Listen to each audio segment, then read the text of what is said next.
রঙের সংস্কার চেয়েছিলাম, আমরা চেয়েছিলাম বিচার ব্যবস্থার সংস্কার। এই এপ্রিলের পর দেখছি আমার বাংলাদেশে একের পর এক অন্যায় অপরাধ হচ্ছে, আর সেগুলোকে আমাদের এই যে বিচার ব্যবস্থা তারা বলছে ভুল হয়ে গেছে। সরকার বলছে আপনারা আওয়াজ তুলেন, আমরা সংস্কার করব, আমরা পুলিশের পোশাকের রং সংস্কার করেছি। আমরা কি রঙের সংস্কার চেয়েছিলাম? আমরা চেয়েছিলাম বিচার ব্যবস্থার সংস্কার, এমন বিচার ব্যবস্থা যেখানে বিশেষ পার্সন না, একজন সাধারণ মানুষও যদি আদালতের কাছে যায় সে সঠিক বিচার পাবে। অথচ আমরা দেখছি ক্ষমতাশীলরা কলকাঠি নাড়ে, শুধু দেশের ভেতর থেকে না, দেশের বাইরে থেকেও তারা কলকাঠি নাড়ে। তাহলে কেমন স্বাধীন দেশ আমরা? আমরা বলি ভারতীয় আধিপত্যের কথা, কিন্তু আমাদের দেশের উপর কোন কোন দেশের আধিপত্য নেই?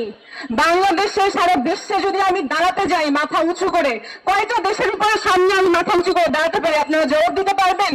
কেন আমাদের স্বাধীনতার 50 বছরের উপরে চলে গেছে, আমার দেশ বার্ধক্যের দিকে এগিয়ে যাচ্ছে, এখনো কেন জাতি হিসেবে, দেশ হিসেবে আমি সম্মানের সাথে মাথা উঁচু করে দাঁড়াতে পারি না?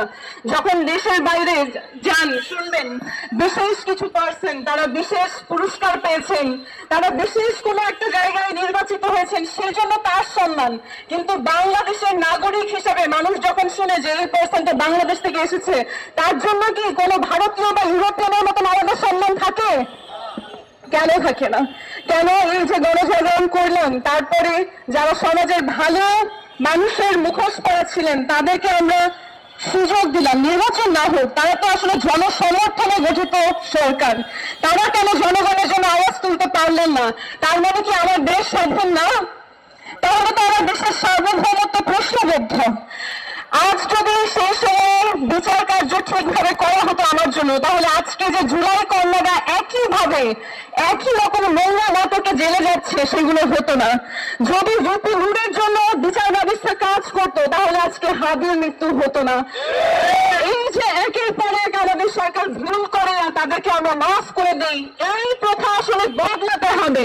যদি তারা ক্ষমতার চেয়ারে বসে তাদের দায়িত্ব পালন করতে না পারে, তাহলে সেই চেয়ার থেকে তাদেরকে উঠে আসতে হবে, পদত্যাগ করতে হবে, বলতে হবে ভুল হয়ে গেছে না, বলতে হবে যে আমরা বারবার ভুল করে করে ক্লান্ত, আমরা ঠিক কাজ করতে পারছি না, তাহলে দায়িত্ব জনগণকে দেওয়া হোক, দায়িত্ব নিজের মতো নেতাদেরকে দেওয়া হোক যারা সাহসের সাথে সামনে এগিয়ে যেতে পারবে।